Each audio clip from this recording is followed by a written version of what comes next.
Hey everybody, this is Jeff Hanna from the Nitty Gritty Dirt Band. Welcome to the St. Anthony's Gala tonight. Really glad you're here.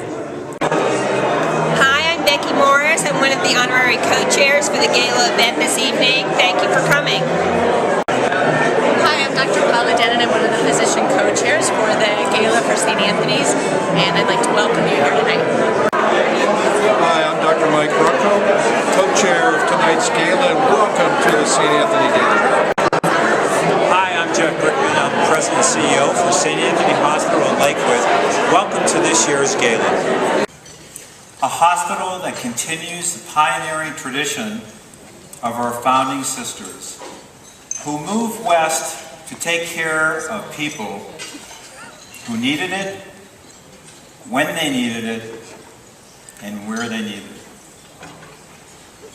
This basic human desire to take care of the most vulnerable and distressed is part of St. Anthony Hospital's cultural heritage that resonates with me the most.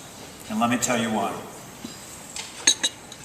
When I was 5 years old, my grandfather, who I absolutely adored, was an old-time general practitioner who made house calls throughout the greater Boston area.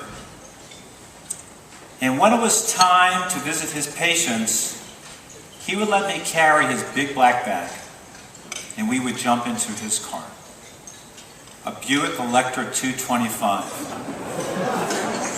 Anybody remember that car? Yep. I can still smell the leather interior. It was the popular doctor's car of the time. And when we arrived at the patient's home, the family members would often park me in their kitchen and offer me a lot of great treats.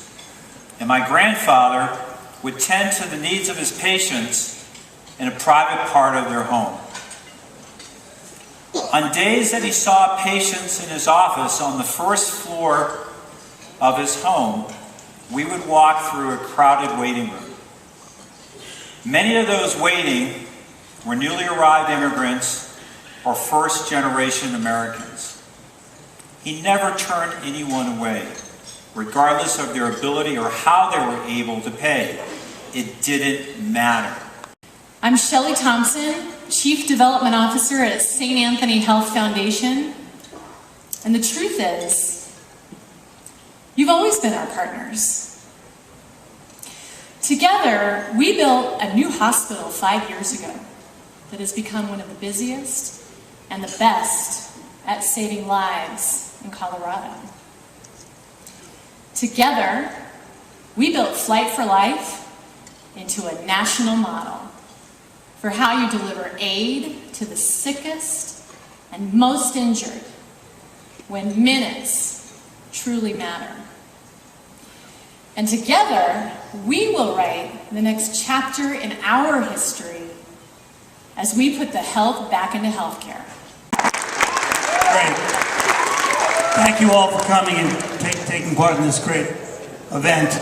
You know, this all started a couple of years ago when St. Anthony's called me about doing a benefit for the 40th anniversary of Flight for Life. And I said, I would love to have a meeting, but I had to bring my wife along.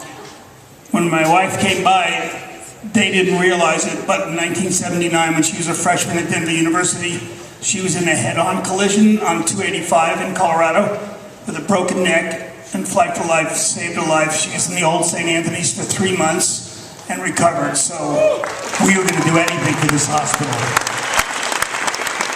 And we put together a wonderful concert at First Bank and a promotion and raised a bunch of money for the new helicopter.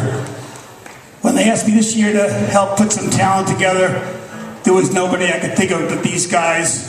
I opened my first club, Tulagis, in 1970 in Boulder, Colorado.